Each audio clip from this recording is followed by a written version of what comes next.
Ce balado est une production de Savoir Média.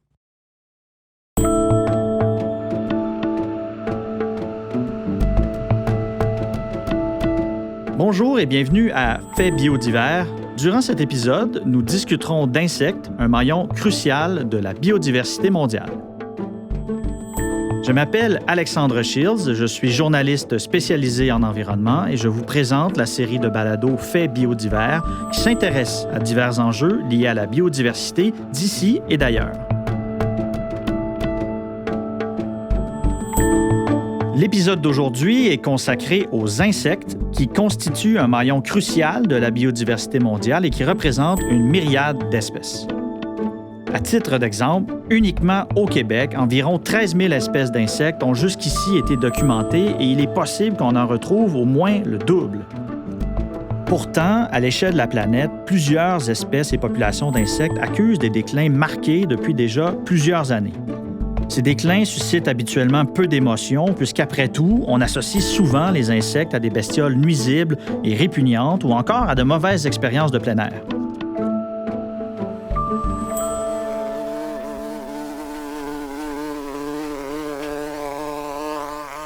Ils constituent pourtant un élément essentiel de la chaîne alimentaire, notamment pour une très grande variété d'espèces d'oiseaux, mais aussi pour des batraciens ou encore des reptiles. Bref, leur rôle dans le maintien de la biodiversité est clair. Des scientifiques et des groupes environnementaux sont d'ailleurs parvenus à attirer l'attention sur le déclin de certains insectes au cours des dernières années. Le cas des abeilles est de loin le plus frappant, d'autant plus que ces insectes jouent un rôle de pollinisateurs en agriculture et donc dans la production des aliments que nous consommons quotidiennement. Dans ce contexte-là, comment est-ce qu'on peut repenser notre relation aux insectes pour sortir de cette idée que ce sont des bestioles nuisibles? Comment réhabiliter les insectes dans l'imaginaire collectif et qu'est-ce qu'on peut faire dans notre vie de tous les jours pour mieux les protéger? Pour discuter de toutes ces questions, on a la chance d'échanger aujourd'hui avec Michel Saint-Germain, qui est chef de division, collection, entomologie et recherche à l'Insectarium de Montréal. Michel Saint-Germain, bonjour. Bonjour. Merci d'avoir accepté notre invitation. J'évoquais dans l'introduction le déclin de certains insectes pollinisateurs, comme par exemple les abeilles, qui sont l'exemple le plus connu du déclin de certains insectes. Mais est-ce que c'est exact de dire qu'on assiste à un déclin de plusieurs populations d'insectes dans le monde? Oui, c'est de plus en plus documenté. Différentes populations, différents groupes d'insectes dans différentes régions du monde. Peut-être une chose à considérer quand on parle du déclin des insectes, c'est qu'on a affaire à un monde extrêmement vaste, extrêmement complexe. C'est des millions d'espèces, une grande diversité de cycles de vie, de styles de vie, de ressources, d'habitats utilisés. Donc, c'est très difficile d'avoir une vue globale de ce qui se passe, une compréhension globale, parce que c'est vraiment pas un groupe homogène. Oui, il y a plusieurs groupes qui sont fortement en déclin, d'autres qui sont stables, d'autres qui peuvent avoir des tendances positives dans la population, mais la plupart quand on regarde l'ensemble des études, quand on fait une méta-analyse de tout ce qu'on connaît présentement, on s'entend pour estimer qu'il y a une baisse de population globale chez les insectes de peut-être 1 à 2 % par année. Donc, c'est quand même significatif, mais il y a beaucoup de variabilité dépendant des contextes régionaux et des différents groupes auxquels on a affaire. Justement, au Québec, comment est-ce que ce déclin-là se manifeste? Est-ce qu'on a des exemples concrets qu'on a observés au cours des dernières années?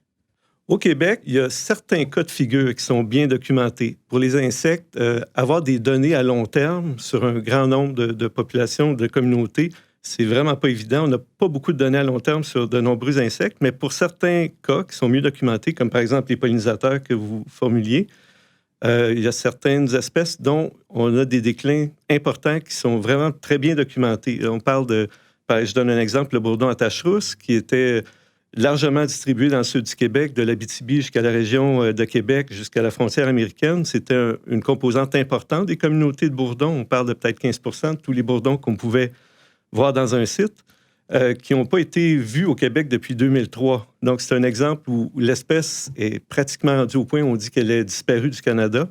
Et il y a d'autres espèces de bourdons aussi, le bourdon terricole, le bourdon d'Amérique, qui sont aussi fortement en déclin. Puis ça, c'est des espèces qui sont bien documentées.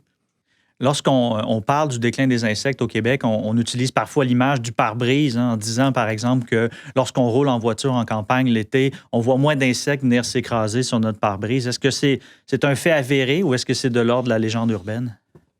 Je dirais pas de légende urbaine, c'est vraiment anecdotique. C'est certain que si vous promeniez en voiture au moment de l'émergence des éphémères, par exemple, que votre pare-brise allait être couvert d'insectes, vous y allez 2 semaines plus tard, il va en avoir moins. Donc, c'est pas des données, scientifiques, c'est vraiment anecdotique, mais c'est une anecdote qui revient souvent dans plusieurs régions du monde, en fait. C'est vraiment l'image qui est utilisée quand on veut aborder la problématique des baisses de population d'insectes. Globalement, lorsqu'on observe la situation au Québec, au Canada ou ailleurs dans le monde, on constate que le déclin, il est de plus en plus documenté, même si on manque quand même de données pour plusieurs espèces d'insectes. Mais pour freiner ce déclin-là, justement, des populations qui est estimé globalement à 1 ou 2 % par année, est-ce qu'on devrait mieux protéger les habitats des insectes, comme on le fait, par exemple, pour d'autres espèces menacées? Dans ce cas-ci, il y a plusieurs éléments de réponse. Les insectes, souvent, ils utilisent leur habitat à une bien plus petite échelle que d'autres espèces, par exemple des mammifères qui ont des grands territoires. Donc, c'est difficile de spécifiquement protéger un habitat d'un insecte. Il y a, on parlait d'une grande diversité chez les insectes, beaucoup d'espèces qui sont spécialisées dans des habitats particuliers. Il y a des cas au Québec où on a des habitats qui sont rares. Par exemple, un type d'habitat sur lequel on travaille dans l'ouest, le bord de la rivière des Outaouais, dans l'ouest du Québec, où, suite au retrait des glaciers, il y avait des dépôts sablonneux extrêmement profonds. Donc, on a des milieux très secs, qui ont une végétation très particulière. Puis, à ces endroits-là, il y a vraiment une diversité d'insectes qui est propre à ces habitats-là. Dans ce cas-là, c'est des habitats exceptionnels. Qu'en protégeant ces habitats-là, on va protéger cette faune entomologique-là qui est vraiment unique. Maintenant, dans d'autres situations, dans des habitats qui sont plus répandus, en général, des mesures de protection qu'on va mettre en place pour des espèces qui vont utiliser l'habitat à plus grande échelle, que ce soit des mammifères, des oiseaux, des amphibiens, bien, c'est des espèces qui vont agir à titre d'espèces parapluie. Donc, le fait de protéger ces habitats-là à plus grande échelle pour d'autres espèces va avoir un impact positif sur plein de populations de différentes espèces d'insectes qui vont utiliser le même habitat. Donc, dans le cas d'habitats exceptionnels, c'est intéressant de protéger ces habitats-là à la pièce, même spécifiquement pour les communautés d'insectes particulières qu'on y trouve. Dans des habitats qui sont plus fréquents, mais souvent des mesures de protection plus générales vont faire le travail. Est-ce qu'on a déjà vu au Québec des habitats fauniques, entre guillemets, qui ont déjà été protégés spécifiquement pour protéger des espèces d'insectes?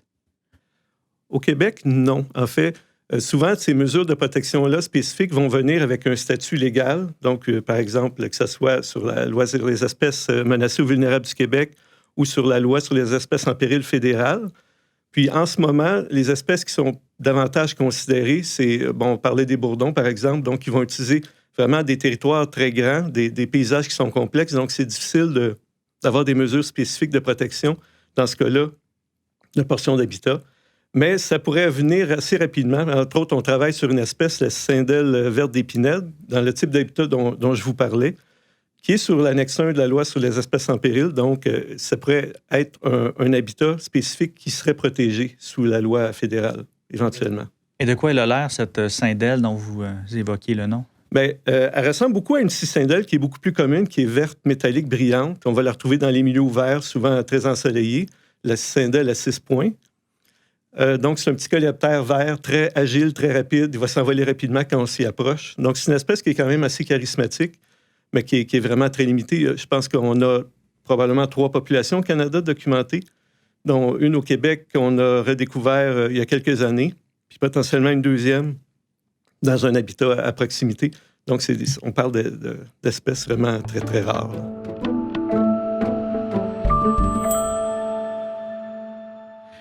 Lorsqu'on parle de la protection des insectes, on constate aussi que dans certains cas, ça passe par une collaboration internationale.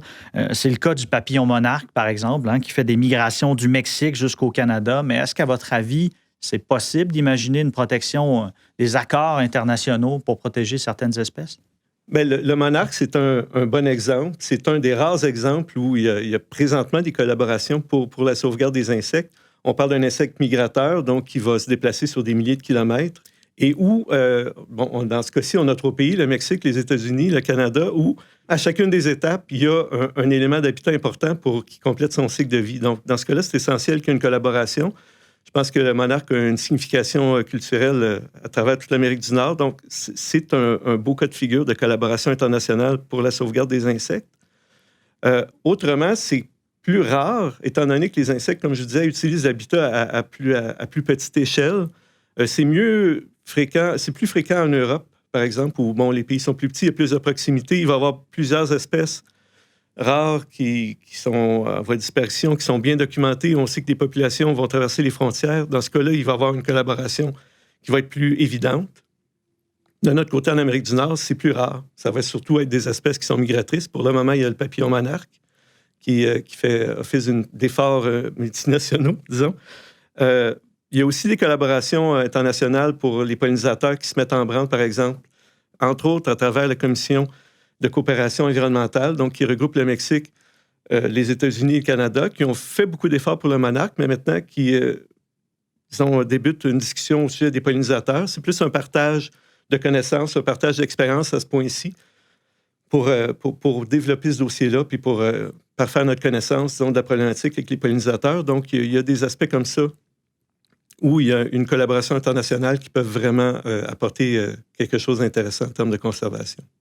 Dans le cas du papillon monarque, on le sait, ça fait plusieurs années qu'il y a des mesures de protection de cette espèce-là, qui est emblématique finalement des espèces migratrices, qui a aussi des couleurs orangées qu'on aime bien voir se promener en saison estivale. Est-ce que dans ce cas-là, la collaboration internationale, à votre avis, elle a porté fruit? Oui, elle porte fruit. Je pense qu'il y a eu des belles avancées en termes d'acquisition de connaissances, mais aussi en termes d'aménagement de l'habitat. La problématique avec le papillon monarque, c'est que étant donné qu'elle est migratrice, elle est... oui, il y a eu des menaces en termes de ses habitats d'hivernage au Mexique. Il y a eu beaucoup d'efforts qui ont été faits de ce côté-là. Il y a un manque en termes d'habitats de reproduction dans le Midwest américain. Ça aussi, il y a des efforts qui sont faits en ce sens-là. Mais le papillon monarque est toujours susceptible dans des événements météo extrêmes qui sont de plus en plus fréquents à cause des changements globaux. Donc, on a eu des beaux succès, on a eu des belles remontées des populations certaines années. C'est pas toujours facile parce qu'on a un printemps plus froid avec du gel, par exemple, au Texas, dans ses premiers pas de la migration printanière, puis on connaît des reculs. Mais généralement, je pense que tous les intervenants s'entendent pour dire que ces efforts-là ont vraiment porté fruit. Puis il y a quand même un espoir, mais il faut lutter avec le monstre des changements climatiques.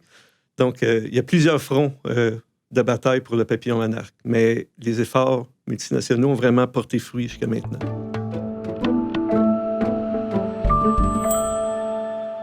Certaines municipalités utilisent fréquemment le BTI, qui est un larvicide, donc qui sert à tuer les larves des moustiques, principalement pour notre confort. Au Canada, comme au Québec, on utilise aussi des quantités importantes d'insecticides, dont les fameux néonicotinoïdes, qui sont considérés comme des tueurs d'abeilles. C'est le surnom qu'on leur donne, en tout cas. Est-ce que notre utilisation des insecticides, elle est problématique, à votre avis?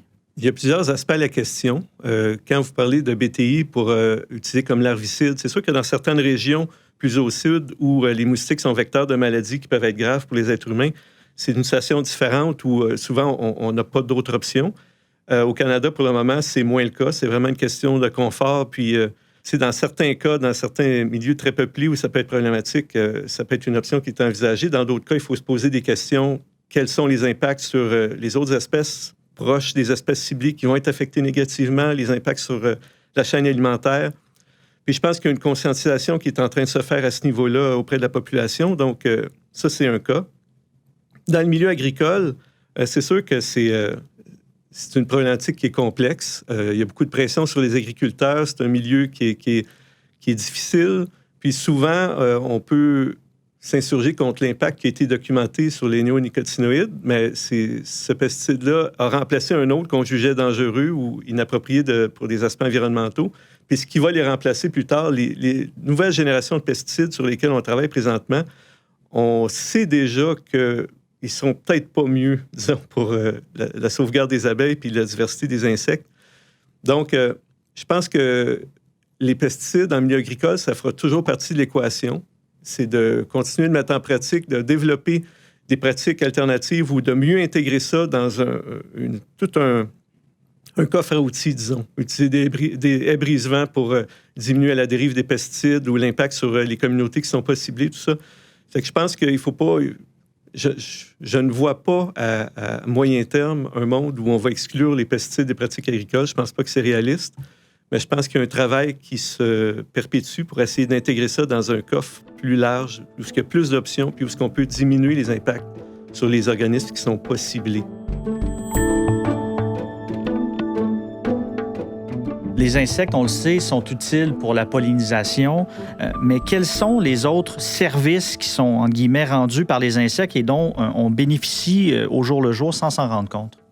Il y a plusieurs services écologiques importants rendus par les insectes. Ils sont tellement proportionnellement importants en termes de biomasse, de diversité dans tous les écosystèmes qu'ils constituent une des bases de chacun de ces écosystèmes-là.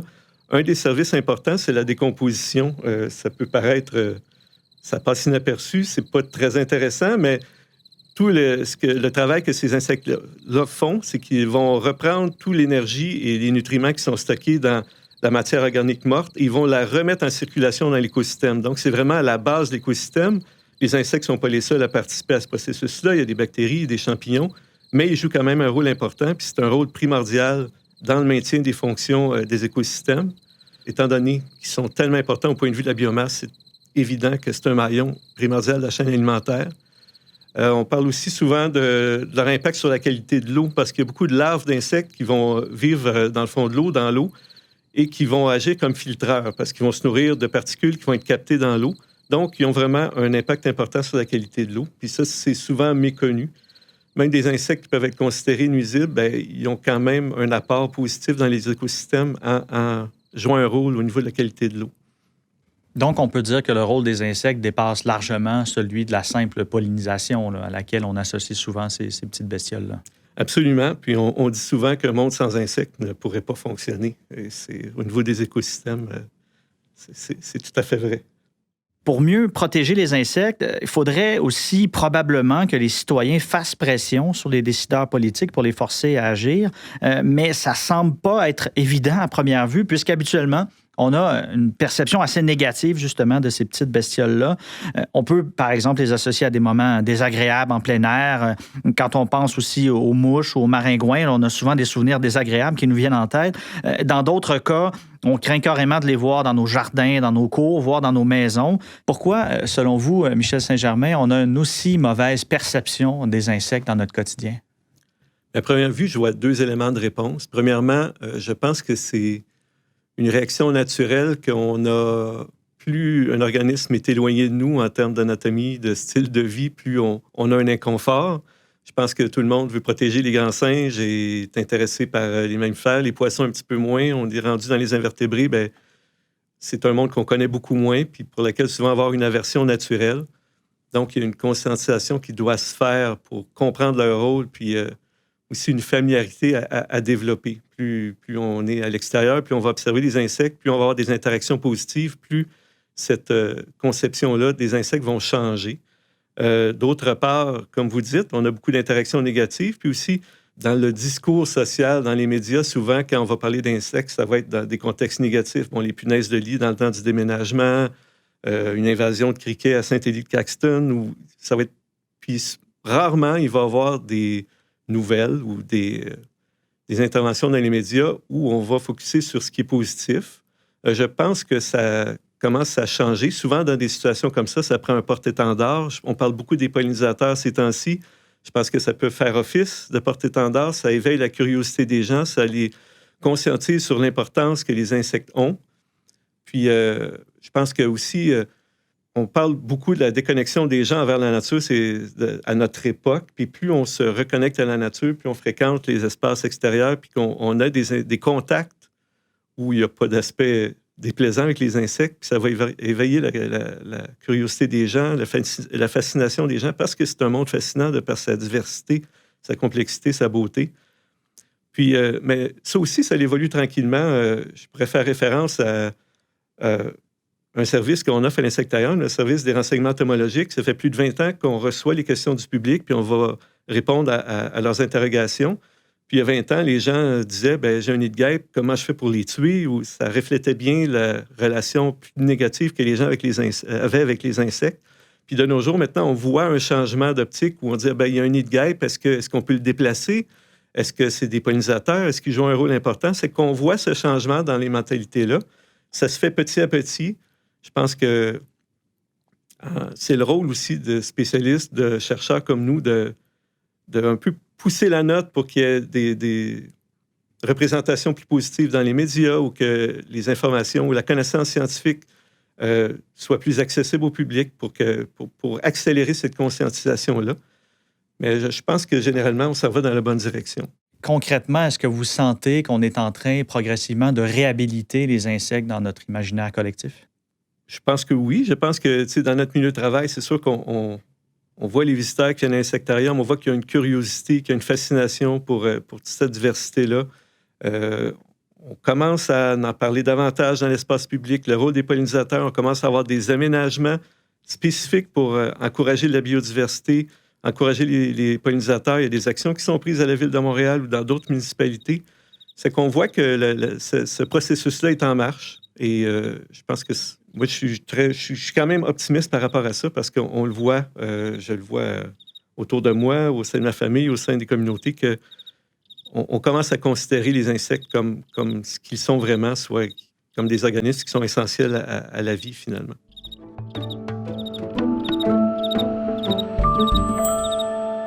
Est-ce que vous êtes confiant pour les années à venir qu'on va en arriver à de meilleures politiques, de meilleures lois pour protéger les insectes?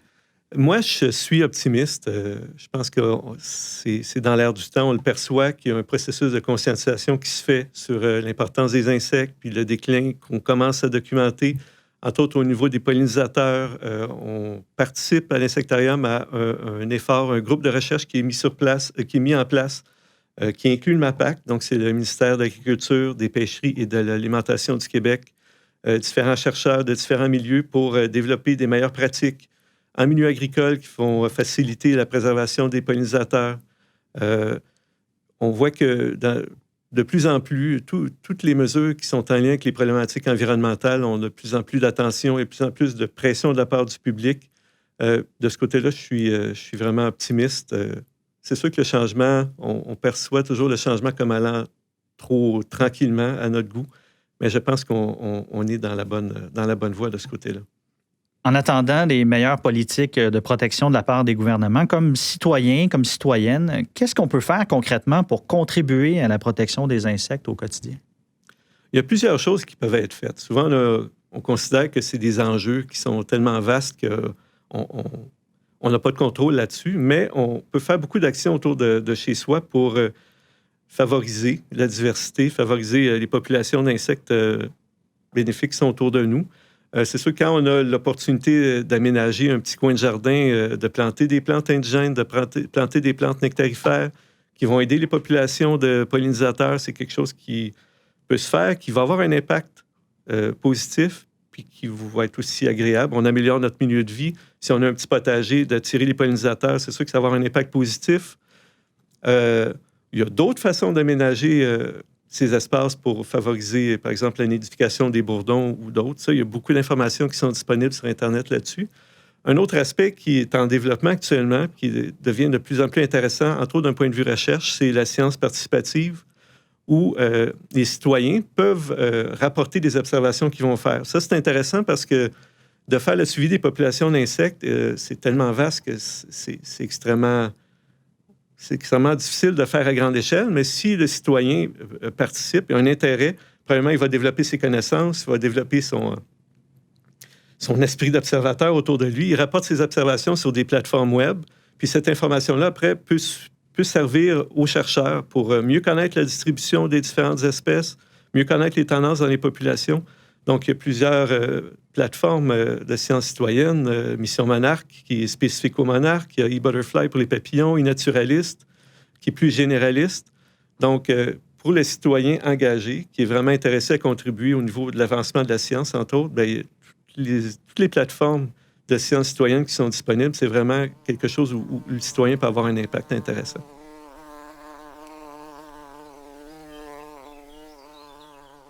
Est-ce que vous avez d'autres actions citoyennes à nous proposer pour mieux protéger les insectes qui vivent autour de nous? Oui, il y a plusieurs initiatives spécifiques qui peuvent avoir vraiment un impact positif. Entre autres, on parle beaucoup de limiter la tonte du gazon au début de la saison, au mois de mai en particulier. C'est spécifiquement le moment où les reines de bourdons, d'abeilles émergent, Puis souvent, les sources de nectar sont limitées. Souvent, les pissenlits vont être une source de nectar alternative intéressante. C'est pour ça que le fait de moins tondre ou de limiter la tonte ou d'attendre un peu plus tard pour tondre son gazon, ça peut vraiment avoir un impact positif sur ces populations-là. Michel Saint-Germain, merci beaucoup d'avoir démystifié avec nous le monde des insectes, mais aussi et surtout leur rôle dans la biodiversité et l'importance de mieux les protéger. Ça m'a fait plaisir. Merci de m'avoir reçu.